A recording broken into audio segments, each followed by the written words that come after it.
Welcome to the Ice Guys, presented by the Hockey Podcast Network. Monday, March 14th, Ian Cameron with you. Brand new week set to begin. Hope everybody had a great weekend. Hopefully, everybody had a profitable weekend. Saturday, from a betting standpoint in the NHL, was kind of up and down for me. Not the greatest.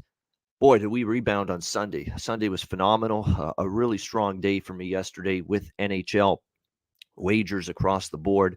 A lot of good reads yesterday for me, including, of course, Nashville, Minnesota over the total, which was my best bet on yesterday's show. So it was a very good Sunday for me. And just before we get into recapping the weekend and talking about tonight's only game in NHL action, which is, of course, the Arizona Coyotes and Ottawa Senators, the only game tonight, I do want to reflect on the fact that, boy, I look at the numbers that I've had this NHL season.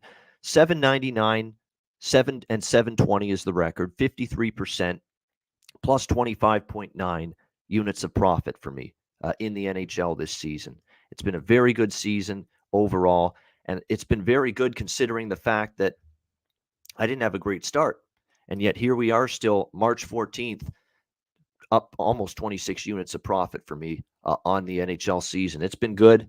It's been steady. And you know what? I'm really, really proud of the work I've done in the NHL this season, because if you subscribe to my email service, or if you just have an inkling of my of my bankroll management, of my betting unit structure, you'll know that I'm a high volume bettor. First of all, I mean, it's very, very normal for me to have 8 plays, 10 plays, 15 even on a very busy card, on a busy NHL slate.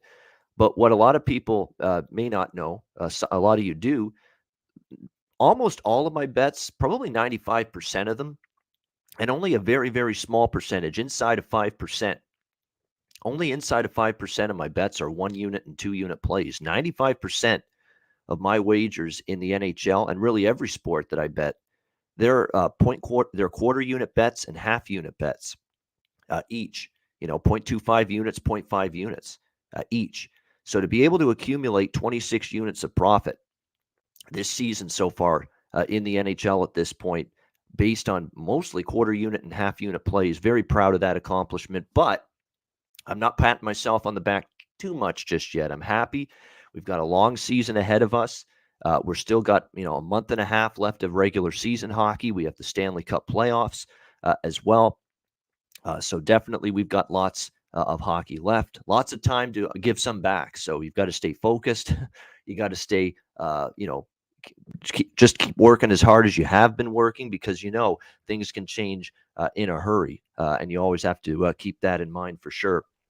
I will look back on the weekend that was. First of all, I'm going to talk about the Heritage Classic, just because I was there yesterday for the Leafs and the Sabres. Great atmosphere, great environment. And I know there were people questioning whether the sight lines would be any good. I didn't know what they were going to be like. That's not the first time I've been to an outdoor game, certainly an outdoor NHL game. I had no problem with the sight lines. I thought, I could see everything. There's one issue because I was in the seats that I'm in for the Ticat games at Tim Hortons Field, which is around the 15, 20-yard line.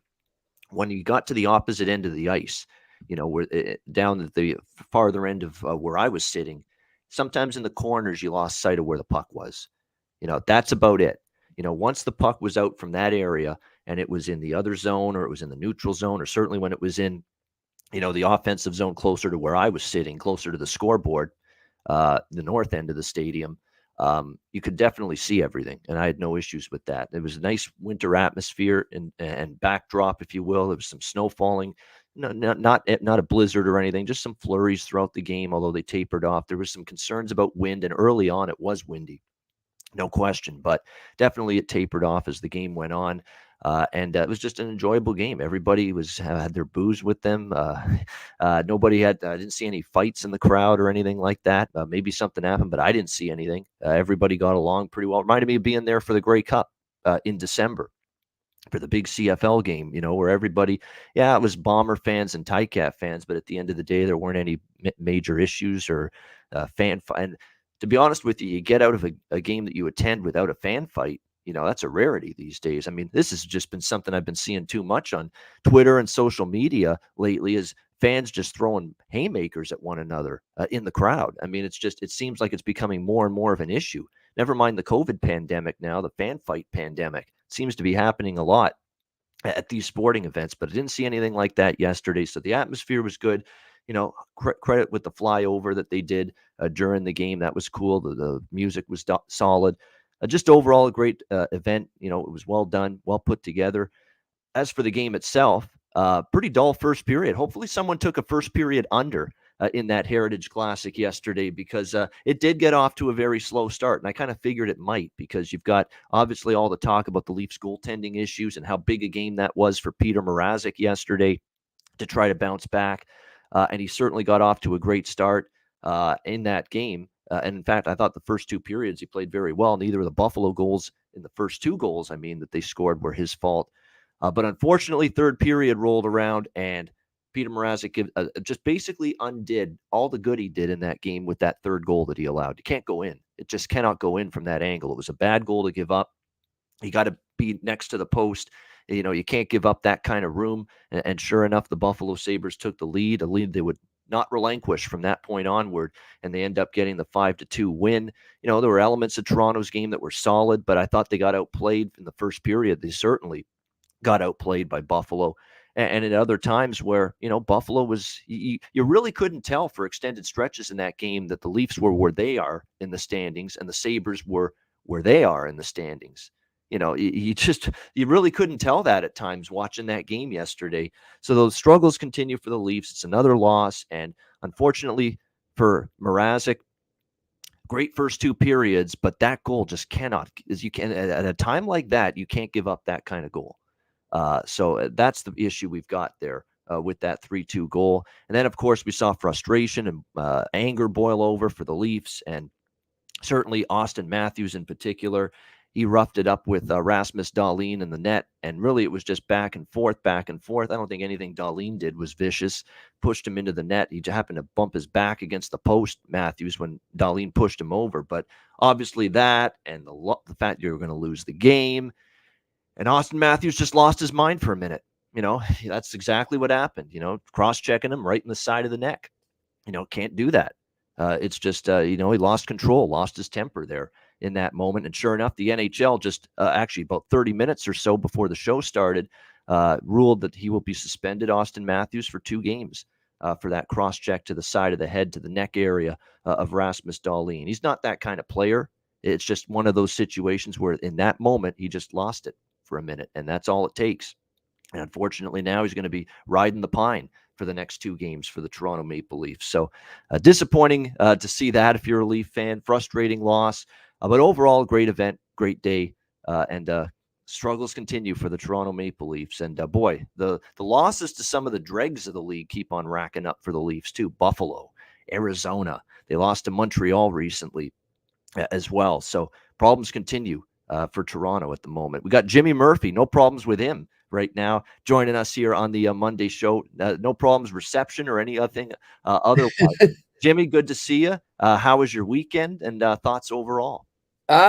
Weekend for me personally, kind of a roller coaster. A lot of trade deadline stuff I'm chasing down, and then on top of that, some health issues hit me. But I am battling through, and the weekend's good. And I watched that game that you were at. I was thinking of you, Ian. I hope you had a good time. How was the tailgate?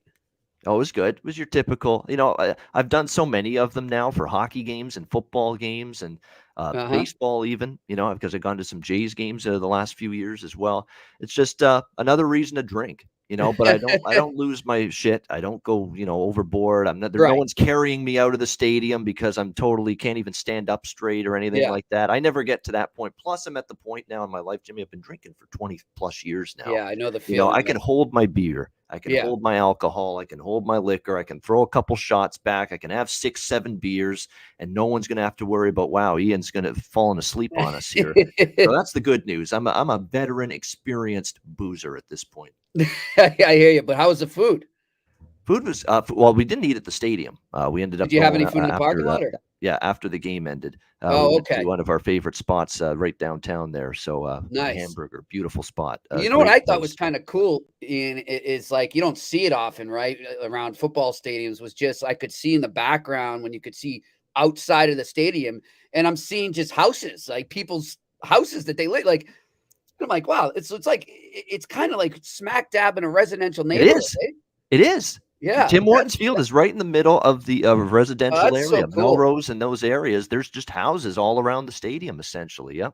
It's not Yeah, in a downtown commercial area. that's a very interesting and unique dynamic that I want to experience sometime. But as far as the games go, yeah, lots of stuff going on. I mean, like I said, obviously, right now my brain's been focused on all the trade stuff, and I don't know if you guys saw, but John Klingberg taken off the trade market, and then we don't know what's going to happen with Jacob Chikrin now. So, I mean, that also will affect betting wise with the Arizona Coyotes because he's due for an MRI later this afternoon. Might even be in it as we speak right now. I don't know, but he hurt himself in the Bruins game and did not come back. Got injured in the second and did not come back. And if you've been a player prop person lately, I know you have, Ian, and you've won some money on him. He was starting to really pick up steam. I forget the stats, but they were quite astronomical since like February 17th or something. So he was really racking up some money for people that were using him in a player prop. So that'll be interesting to see what happens with that. And I just think looking at these games right now, Ian, it's everything we've cautioned people to watch, right? And to be aware of is anything can happen. There's a saying in football. We're just talking about a football stadium, so I'll go there. The saying in football, anything can happen on any given Sunday. Well, it's true now in any given game. I think as far as a betting goes, because I don't care if it's the Colorado Avalanche playing the Arizona Coyotes or the Colorado Avalanche playing the Calgary Flames. It still could be an amazing game. It still could be a high-scoring game. It still could be a very defensive struggle and a tight game. We're seeing a lot more of these teams that are completely out of it, giving these favorites a run for their money. And that's why it's so dangerous to be laying down on a heavy favorite right now. And I think that's one lesson I'm imagining a lot of people learned in the past weekend. Oh, yeah, we've seen some upsets. We've seen some underdogs come in. There is no question about that. Yeah. It's been very, very tricky, slippery slope, especially yesterday. It was a very good day for underdogs yesterday in NHL action. We talk about the Buffalo Sabres yesterday. Yep. Getting the price they were getting around plus 250 in that game. The Canadians beat the Flyers. Nashville upsets Minnesota, ruins Mikko Koivu's retirement ceremony night. So yeah, absolutely. It's one of those nights where there was a lot of Columbus. What about the Kings? Vegas. What about the Kings and the Panthers? That was shocking to me. With all the injuries and all the depletion for that Kings team. And look, I don't know what happened against San Jose. Did San Jose do something to create so much chaos? Well, maybe they were looking ahead, eh? Yeah.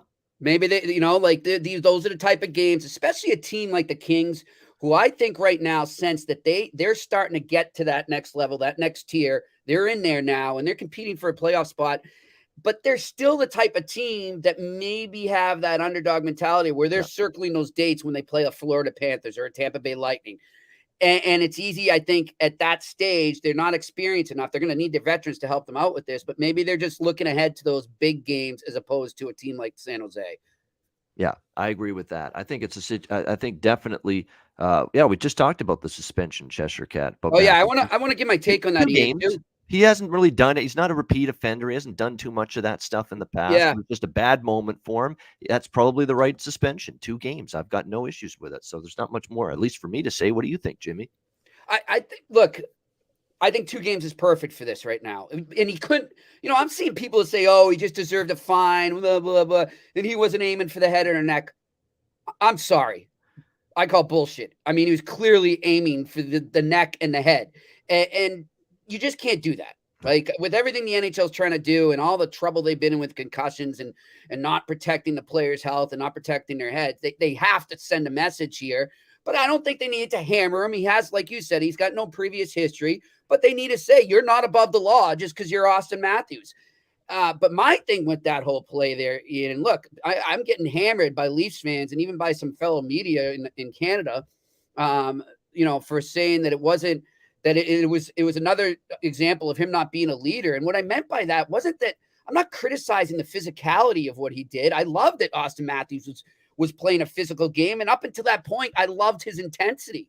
Unfortunately, like you said, he lost his freaking mind. You can't do that. And as a leader on a team that's in a whirlwind right now and watching their hold in the playoff seeding just disappear. I mean, if I checked, they're only 2 points ahead of the Bruins right now. It's a leader with a few minutes left in a game where you still have a chance to come back and tie it and send it to OT. You can't do that. You can't put yourself before the team. And that's what I meant by that. Just not a leader's move there. He needs to grow up. He needs to learn that, take a number, get him another time. Is going after a guy on a losing team, Rasmus Dahlin, I mean, is going after him right now worth it? Like, how does that help you right now, Austin? That's what I want to know. And I felt like it was just an immature move, and it shows that he's still maturing. He still has some maturing to go there. So that's where I stand with that. But I thought the suspension for once, the Department of Player Safety, I think nailed it with a number of games. However, I will say, and I get it, but if that was Brad Marchand, he'd be gone for the season. Well, Brad Marchand, it's almost like they're delineating suspension and number of games based on what you've done in the past. It's your rap sheet. It's your history.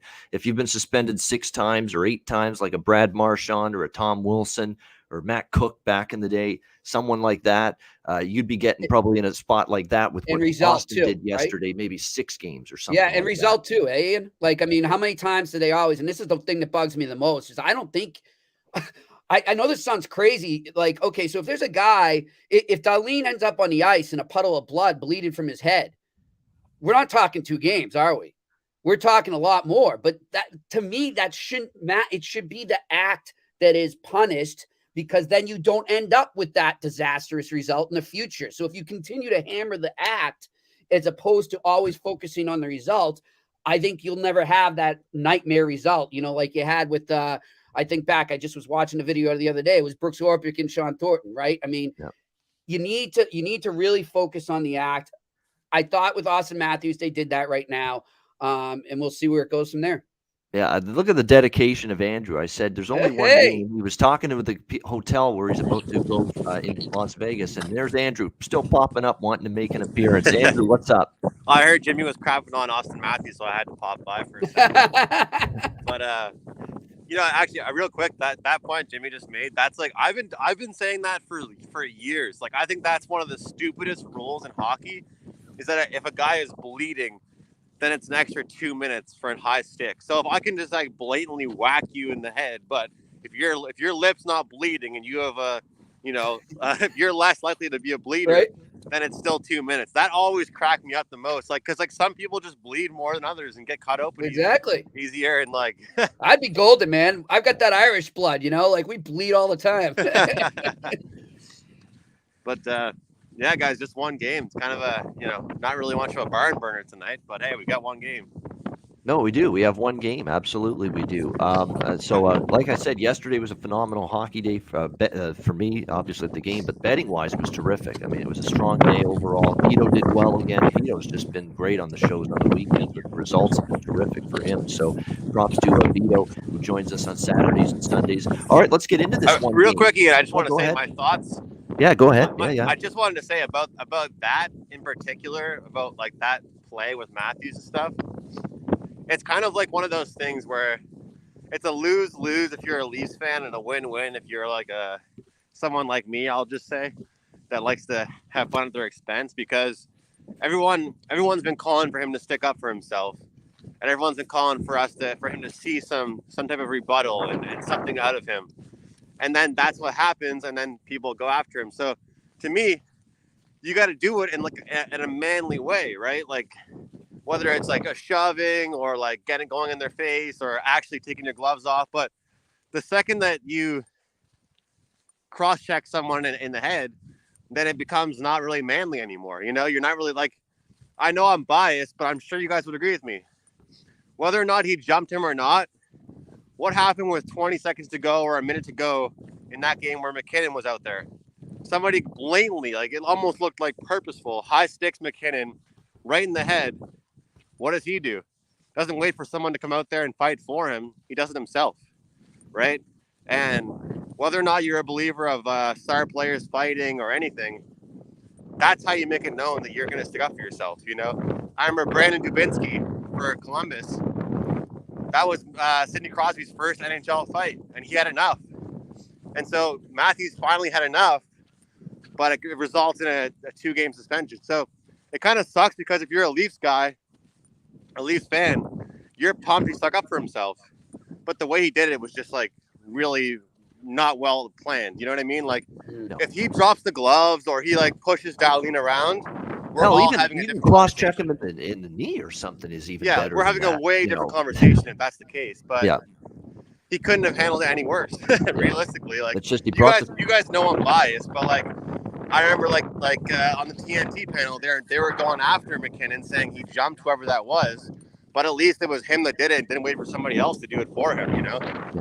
Yeah, I should have fought him. You guys agree with that? Like at least like he didn't use his stick, at least he used his hands. Yeah. I mean that's the thing, and even if he's going to whack him with the stick there and cross-check him, even if he does it in the lower part of the body and not the neck and the head area, that's even better. That's not great either, but it's better than what he did, which is the head and the neck area, which is obviously the big no-no and why he's been suspended now for 2 games. And not only, and the Leafs fans are pumped that Matthews showed a little anger and frustration after a tough loss, but they're also now very disappointed that they're not going to have him for 2 games against Dallas and Carolina. Those are the next 2 games for the Toronto Maple Leafs. Dallas fighting for their playoff lives right now, which isn't going to be an easy game. And, of course, the Carolina Hurricanes, only one of the best teams in the NHL. No walk in the park there either. And now you're without Auston Matthews for those 2 games later this week. So the plot thickens in Toronto as the Vultures are circling. Lots to talk about, certainly with the struggles of that team. And it'll be interesting to see how they navigate this week. 2 tough games, 2 tough teams, minus Auston Matthews on the ice. We'll see how that and the people going after Jimmy about what happened if that was Marchand. Well, Marchand doesn't have like 80 offenses, or Matthews doesn't have like 80 offenses prior. So like, you know, that's the difference. Yeah. I think Jimmy's probably the least biased Bruins person ever. Yeah, so that's what I don't get. I don't get how people are coming after you. Yeah, it's like every time I criticize anyone, they're like, oh, it says the Bruins guy. I'm like, I'm not a Bruins guy, man. I cover them. But aren't you a Bruins fan though, Jimmy, or no? I was when I grew up, but I can't be now. I mean, I purposely stay focused and objective. And for sure, yeah. I'll call out Marchand just as much as I'll call out anyone else. Yeah. You do, yeah. That's why it kills me when people go after you, because you're like the least person that's like a fanboy. Like you're We're not really, if you're going to be an objective journalist, though, or the reporter, you really shouldn't be a fanboy. No, exactly, and there's too much of that right now, man. I'll tell you, it's really it's a gray area now. There's no black and white anymore. It's hard. Even like veteran guys older than me, you get really like rah about their team, and I don't know. You know who cracks me up the most, Jimmy? I know we got to get the show going. Who I met him this summer, Damian Cox. His Twitter, oh my God! Because I didn't really know much about him honestly before I met him, and then I pulled up his Twitter. I searched him up. He actually started off by like, there's somebody replied back to him. It was like a huge thread of him saying like great things about Campbell, and then like 2 weeks later, pretty much saying the opposite. And it's like Leafs media in a nutshell. Yep. You know. Remind me that story about. I'll have to tell you guys when I had to take care of his daughter. At All-Star Weekend in Montreal back in 2009, because he was out with a couple of my older friends, and they're like, "Oh yeah, do you mind if she comes with you to those parties?" And leave it at that. Yeah. Whoops. I don't think he likes me too much. But... Yeah. I don't think a lot of people like Damian Cox though either. I think it's a two-way street when it comes to him in that regard. He was trying to ask me what I do for work and stuff, and I was like, don't even bother. Yeah. And as much as I don't have a huge dislike of Damian, I don't like him either, but it's like a neutral feeling for me. At least it's better than I feel for Steve Simmons. So that's a totally different story with him. But nevertheless. We're here to evaluate games from a betting standpoint, not reporters. Other than Jimmy, which we sign off on Jimmy. We give Jimmy the thumbs up. That's all that matters. All right, we got Arizona and Ottawa We've got one game and only one game tonight in NHL action. Arizona Coyotes, Ottawa Senators, Ottawa -160, home favorites, 6 the total in this game. The Arizona Coyotes, certainly a team that I never would have expected. Let's have a couple of times where we jump in here and we bet on Arizona, at any point this year. But boy, they've actually been a very solid team for me in a couple of games recently. The 3 of their last 4 games, I actually have been backing them in 4 straight games. But I took their team total over when they played Ottawa in the desert last weekend, and it was an 8-5 win. Of course, they had the 9-goal explosion against Detroit. I felt so good about Arizona that night. I used them as best bet on the Ice Guys in that game at plus 150 underdogs. They were plus 160 rather. They got pummeled Detroit 9-2. They come back. They beat Toronto 5-4 in overtime. Again, a game where I did the 7 different wagers, all on the same team with them in that game, and all 7 cashed. Unfortunately, I did that same thing with them against Boston. 1-6 was the result. The only thing that cashed was the plus 1.5 puck line. That's it. Team totals fell short. First periods fell short. Even the full game over, it stayed under. Boston got the 3-2 victory on Saturday against Arizona. So that's why it's called an experiment. Some experiments are successful. They end up being headlines in newspapers, and they give you awards for some of these experiments that you make. And then some of these just shit the bed and they don't even get off the ground. That was basically the Toronto-Arizona game versus the Boston-Arizona game for me, with backing the Arizona Coyotes. As far as this game goes, though, tonight, Arizona and Ottawa. Look, Ottawa's in revenge, obviously, for losing it to Arizona, but they're kind of up and down right now. The Ottawa Senators, in fact, more downs than ups from them lately. 1-6 for them in their last 8 games. 2-6, rather, I should say, in their last 8 games, coming off a 6-3 loss to the Chicago Blackhawks. Arizona, like I said, they had won 4 in a row. They had the streak snapped by Boston, 3-2 on Saturday night. Key injuries mounting, though, for Arizona. Jacob Chikrin, the big one, considering how well he's played lately for the Arizona Coyotes. Lower body injury already ruled out for tonight for Arizona. It's a shame because he's really played well. He's had 5 points in the last 3 games. He had back-to-back games with a pair of goals against Detroit and Toronto. We won't see Jacob Chikrin tonight for the Coyotes, and obviously it's someone that's playing to maybe land a big deal at the trade deadline next Monday, which, by the way, that trade deadline next week, a week from today. So it is right around the corner. And definitely Jacob Chikrin, one of the pieces in play potentially to get moved by the Coyotes at the deadline. So he won't be in tonight for Arizona. But the good news for the Coyotes is, man, they've got some production up and down their lineup. Nick Ritchie is scoring right now for Arizona. And I was looking at the fact he scored against Boston the other night. And I kept thinking to myself, of course he scored against Boston, one of his former teams. How many times does that happen, where a guy goes back to play one of his old teams, in this case, Nick Ritchie, and he gets on the scoreboard? It's just uncanny how much that happens. It happens like more than you'd even think. Like, it's so weird how often it happens. It happens like a weird amount of times. Yeah. And when Nick Ritchie is getting in on the guy going back to face his old team, scoring the goal party, it's strong, because Nick Ritchie's not exactly a bona fide goal scorer by any stretch of the imagination, but he found the back of the net. But more importantly, it's the 2 guys we've talked about a lot on this show, Nick Schmaltz, Clayton Keller. These 2 have been magnificent at the offensive end lately for the Coyotes. And this is probably more of a prop game for me. I like the over a little bit at 6, but this is more of a prop game for me tonight, where I look at Schmaltz again to score a goal and over 1.5 points, which is a couple of props with him that I've been routinely betting lately. I would have looked toward Chikrin too had he been playing, but obviously that's not going to be happening tonight. But you could look toward Clayton Keller. Here is a guy that is playing well at the moment for Arizona too. He is on a 5-game point streak right now. Last 5 games for Keller. How about 1-4-3-1-1 for points in the last 5 games? So certainly to score a point is a bet I'll be looking at here, and even the over 1.5, because the one thing you're going to get from Ottawa tonight is a team that's capable of giving up goals. They gave up 6 to Chicago the other night on Saturday in that loss to the Blackhawks, and who knows what we're going to get from Philip Gustafsson. This is just going to be his 3rd start in net for the Senators since the year 2022 began. So he has not been in the net very often, but last 10 starts for him with this Ottawa team, how about 1-9? His record, 4.05 goals against average. That's pretty rough.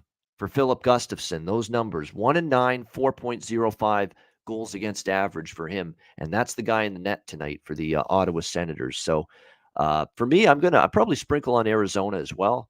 I've been backing them a lot lately. I know Ottawa is trying to avenge the 8-5 loss in the desert to this team just over a week ago. But you're going to talk about two teams that are comparable right now, and Arizona playing still their best hockey of the year. I mean, I know they finally lost on Saturday, and Jimmy can speak to this because I'm sure he saw a lot of that Bruins-Coyotes game. It wasn't a pitiful effort by Arizona. They were right there. They were in the game. 3-2, had a chance to tie it late. I would look toward the dog here. It's dog or pass for me from a side perspective here with Arizona. I like the over a little bit, and like I said, from a prop standpoint, Connor Brown maybe on the Ottawa side you could look at in terms of goal score and points, and certainly for Arizona, Clayton Keller, goal score prop, points props, not just to score 1 point, but also maybe to score 2 points and get a plus price with that. And same goes for Nick Schmaltz for Arizona. Definitely a good game maybe to get involved with some player props for sure. Jimmy, what do you think here? Arizona, Ottawa. Yeah, this is one. I mean, as far as a side goes, I'll jump in later, maybe during the game if I do get around to being able to watch it. I'm so swamped right now, but I'll tell you, I think there's some good player props here, and I also love the over. So the over is definitely a play for me. And then if you're looking at player props right now, Nick Schmaltz has really been treating me well lately. I know you've jumped on him a couple times there. And then, I'd have to look right now. I haven't had a chance to, but maybe look at who slots into that, that slot for Jacob Chychrun there. Does he get some time on the power play now because of Chychrun's absence? So that's something I look at there. But right now, my only official play really is the over and a Nick Schmaltz point prop. Yeah, absolutely. When I look at it too, by the way, it's not just that, and Keller as well has a point in 5 straight games. Yeah. So does Schmaltz. Schmaltz also has a point in 5 straight games for the Arizona Coyotes. But more importantly than that, you go back further with Nick Schmaltz.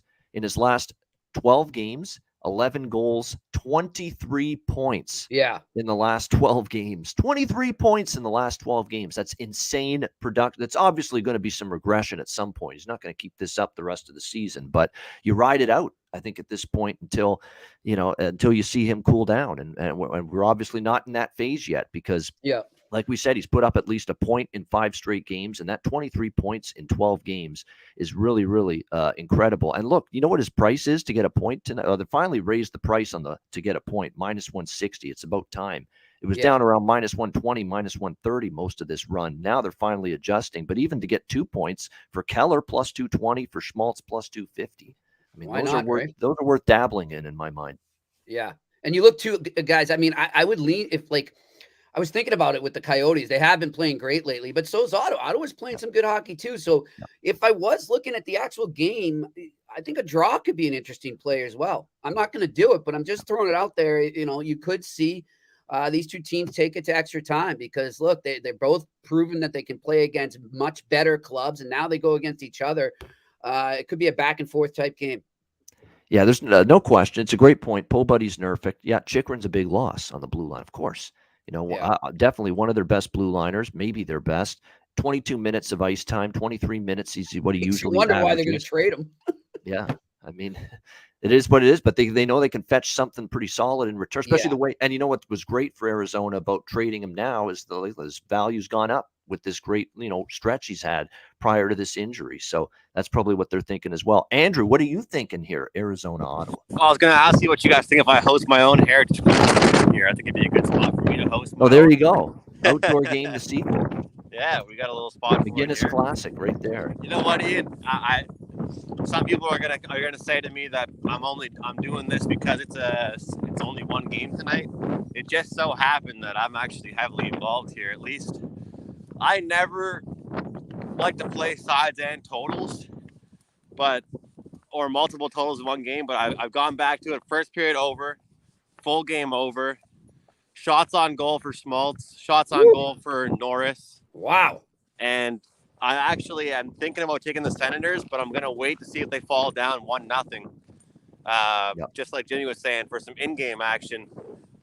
If you're one of those people that likes to get your globe out and take a look at travel paths, look at what Arizona has done recently for their traveling. I mean, it hasn't really been pretty. I mean, it's not like they're going all over the map, but they're still all over the East Coast. And Yeah. the luck might be, I would have made a decent sized bet on Boston in regulation if that price wasn't so inflated.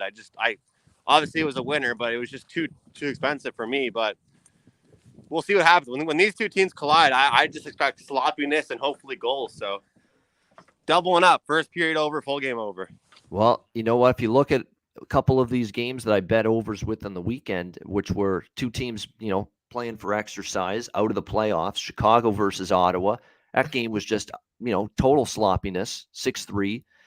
Montreal, Philly, which was a crazy ending last night. Montreal, Seattle again. Montreal's again with these teams that are out of the playoffs. They're trending over again. They had that little stretch of unders with Marty St. Louis for a bit, and they were playing a little better defense, but then they play these non-playoff teams, and they're back to, trading goals again, Montreal, these last two games. So these non-playoff teams head-to-head, there's something to it that, hey, nobody's blocking shots. Who the hell's blocking a shot when you're 15 points out of the playoffs? Who the fuck's doing that? Nobody. All right? Nobody. So that's a defensive intensity is lacking. Let's put it that way. Yeah. I wanted to mention, Jimmy, you say that about Chychrun there, but why would you move a guy like that? I always find that's such an interesting thing when you have a team so low in the standings and you want to trade to get assets, but it's also why isn't that guy an asset? That always makes me laugh. I understand how, trade works and you try and buy at a certain point and, you get assets back, but it's kind of like what I was saying last week with Arturi Lehkonen. Everybody in the media is we got to build this guy's trade value, then sell him. It's dude, they're not going to get enough back for him for how he plays with this team. I always find it funny. With Chychrun, what are they really going to get for him? Well, I think, Andrew, though, two really different situations, though, right? Because I think in Arizona, this is coming from way above. Yeah. They're looking at it and saying, look, this kid's he's 23. He's on an unbelievable deal right now. And when his deal is up in I think it's 2 years, 3 years, I'm not sure. I don't have it right in front of me, but I should know. I'm talking about him enough. But anyhow, he's going to hit the jackpot, right? Yeah. And let's think about this. For the next 3 years, the Arizona Coyotes are playing in a 3,500 seat arena. Yeah. Where do you think their money's going to come from? I don't see where it's coming from unless the league steps in and keeps them afloat. That's going to be not from attendance, that's for sure. Yeah, it's an absolute shit show, and it's only going to get worse. And they just don't have the money to re-up with these guys, and it's sad because they've got so many good young players, and they're all going to get dealt away because they're not going to have the money to pay him in the next contracts. Well, I heard they spend a good amount of their money on Phil the Thrill's diet plan too. So after they have that budget taken care of, it's hard to, balance the budget.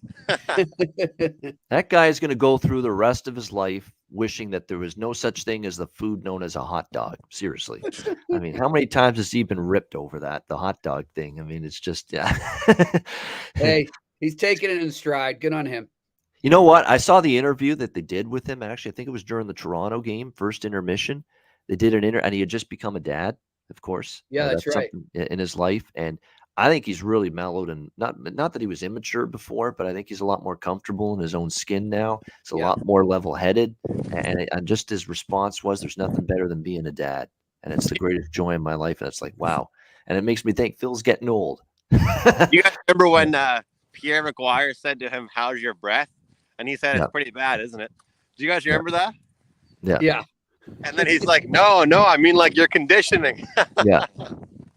I know that was good. That was pretty funny. Yeah. And then Phil is just Phil with the awkward laugh after that. Yeah, it was funny. That was a good moment. And then somehow Pierre gets ripped and criticized for the question. I mean, well, it's a pretty weird way of asking how your conditioning is.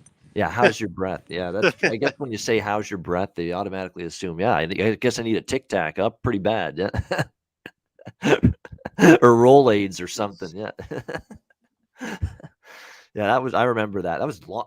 That's got to have been 7 or 8 years ago now, at least. I mean, geez. I mean, that's how long ago that was.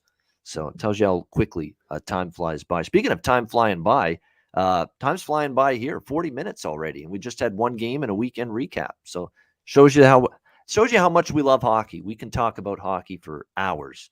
We can talk about hockey for days. that we can stretch a show out with one game on it to over 40 minutes. But that's what we can do here at the Ice Guys.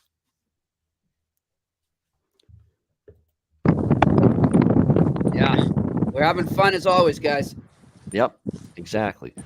And Andrew enjoying his walk. He's basically walking his dog as he's with us here on the show. You talk about dedication. And look, Andrew's going to miss a few shows because he's going to be in Las Vegas later this week. That's important because, right, is that the plan? You're going to miss probably miss a couple. Yeah, I'll be on Wednesday's show and I'll be on Monday's show, but Tuesday and probably Thursday and Friday I'll have to miss.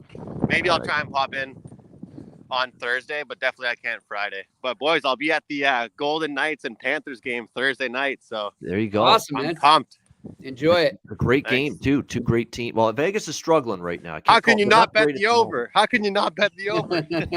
Well, they stayed under with LA last night, Florida. It can be done with the Florida and them scoring 2 goals is you almost have to do a look at the score again. Did I get that right? They only scored 2 goals, but that's been a rarity for Florida. First game back at home for Vegas after their road trip too. Yep. Yeah, and just struggling mightily. And Chandler Stevenson, by the way, very boisterous after the game last night, the loss to Columbus, saying we need to grab our nuts, he said, and man up here and figure it out and start playing. You know, he was really, really pretty pointed with his remarks about the play of his Vegas Golden Knights team and his teammates right now. Chandler Stevenson stepping up to the mic last night after that loss to the Jackets, saying, time to grab our nutsack and start playing. You know, so we'll see if Vegas has got to get healthy. I still think there's a team capable of being very good and a team capable of making a deep playoff run in that group. But what the hell are you going to do? Riley Smith's out. Pacioretty missed it last night. Stone's out. McNabb and Martinez, 2 of your top defensemen are out. I mean, Leonard's out, and you got to go to Logan Thompson and Brossoit, who are doing the best they can in a tough spot, but they're not number 1 NHL goalies. It's a difficult spot for them. I don't think it's fair for Twitter world and the NHL world to say what a fraud Vegas is. So just they're not going to be. They're no good. This Eichel thing is not working out. Eichel's doing everything he can. Yeah, they got to get healthy. Can we wait to judge Vegas until they get all their guys and all their artillery back on the ice? Then if they are losing games and not playing well, then we can come after them. I still think Alex Tuch is an outstanding playoff player. They'll miss him at that playoff time. I agree. Yep. Hey guys, I got to run. I got something coming on here for. Okay, best bet, Jimmy. Anything. Best bet. We'll just go with that over.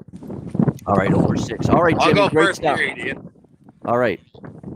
And for you, Andrew? First period over. First period over. All right, we'll let you go too, and then I'll wrap up the show on my own. Good stuff, Andrew. There we go. Andrew McInnis, Jimmy Murphy here on the Monday edition of the Ice Guys with us. All right, we'll wrap up the show in just a second, but before we do that, reminder about DraftKings Sportsbook, great partners here with the Ice Guys and the Hockey Podcast Network, and of course, great sportsbook to be betting NHL hockey, a good one definitely to take advantage of. A reminder, new customers can bet just $1 on any NHL team and get $150 in free bets if they win. That's right. A bump in the win column for your team means free bets for you. If DraftKings Sportsbook isn't available in your state yet, you still have a shot to light the lamp. Everyone can play for huge cash prizes with DraftKings daily fantasy hockey contests. DraftKings is giving all new customers a free shot at millions of dollars in total prizes with their first deposit. Download the DraftKings Sportsbook app now. Use promo code THPN. Bet just $1 on any NHL team and get $150 in free bets if they win. That's promo code THPN at DraftKings Sportsbook, an official sports betting partner of the NHL. Must be 21 years of age or older. Must reside in a DraftKings Sportsbook state. Restrictions apply. See DraftKings.com/sportsbook for details. Gambling problem? Call 1-800-GAMBLER. Download the DraftKings app now. Sign up for an account. Use the promo code THPN. All right. Best bets in just a sec. Before we do that, a reminder, Tuesday night, Betcast, another one. As always, on a Tuesday night, we'll have a Betcast every single Tuesday night the rest of the regular season. Probably into the playoffs as well. Again, the playoff scheduling is a little bit different, so we might change it up in terms of the exact day of the week when we get into the playoffs, but certainly every Tuesday for the rest of the regular season, there will be a Nice Guys live betcast, and we will have another one tomorrow night, Tuesday, March 15th, 7 p.m. Eastern time. Same as always, it'll be me, hopefully some of our crew, and anybody that wants to join us, viewers, listeners, anyone that wants to hop on the Betcast stream with us to watch the games, live betting, just chat it up, enjoy the action on the show, on the stream. All you got to do to get involved and be on the Betcast is send a DM to me or anybody from the Ice Guys crew, and we will make sure we send a link to you to join us on the Betcast tomorrow night. It was a really strong turnout of people joining us on the Betcast last Tuesday. We had a ton of people on the Betcast with us last Tuesday night. So, again, hoping we get a lot of people joining us again tomorrow night. Again, Tuesday night Betcast tomorrow, 7 p.m. Eastern time. We've got 11 games tomorrow in the NHL. The highlights being Dallas and Toronto, very big game for both teams there. Vegas and Winnipeg, pretty interesting game. Two teams needing points right now in the playoff race. Pittsburgh and Nashville, a great East versus West matchup there. Rematch of a Stanley Cup final from a few years ago. Penguins and Predators.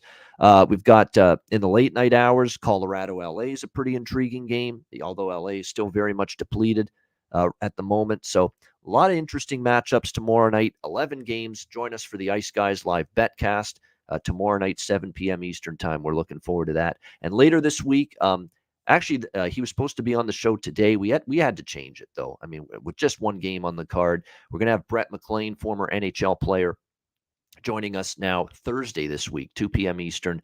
Much bigger card on Thursday, and he will be on the show with us to help us break down and preview and analyze the Thursday card later this week as well. And, of course, we'll have our regular daily shows throughout the week, 2 p.m. Eastern time, as usual. All right. Best bets now to wrap up the show, as usual.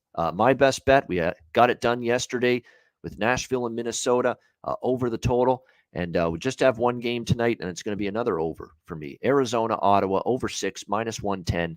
I just think we're going to see both teams find the back of the net. Two teams, again, that are not going to be playoff-bound teams. We've seen a lot of these games recently involving teams that are non-playoff teams be pretty loose defensively. And it wouldn't surprise me to see more of the same tonight in this game between the Coyotes and Senators. So we'll go with Arizona, Ottawa, over 6 for my best bet here on this Monday NHL card. And that'll wrap up this edition of the Ice Guys. Thanks to everyone in the chat for joining us. Hit the like button on the way out if you haven't done so already. A reminder, the Ice Guys is live 7 days a week, Monday to Friday, 2 p.m. Eastern, Saturday and Sunday, noon Eastern. If you can't watch the show live, download the Ice Guys podcast in audio form on all major podcast platforms, Google Podcasts, Apple Podcasts, Spotify, Stitcher, and iHeartRadio. Download the Ice Guys podcast when you can't watch the show live. For Jimmy Murphy and Andrew McInnis, I'm Ian Cameron. Have a great Monday night. Enjoy the lone game in NHL action with the Coyotes and Senators. And we'll be back with you tomorrow on Tuesday for another edition. A double dose of the Ice Guys, our daily show, 2 p.m. Eastern, and then the Betcast tomorrow night at 7 p.m. Eastern. A double dose of the Ice Guys coming up on Tuesday, presented by the Hockey Podcast Network.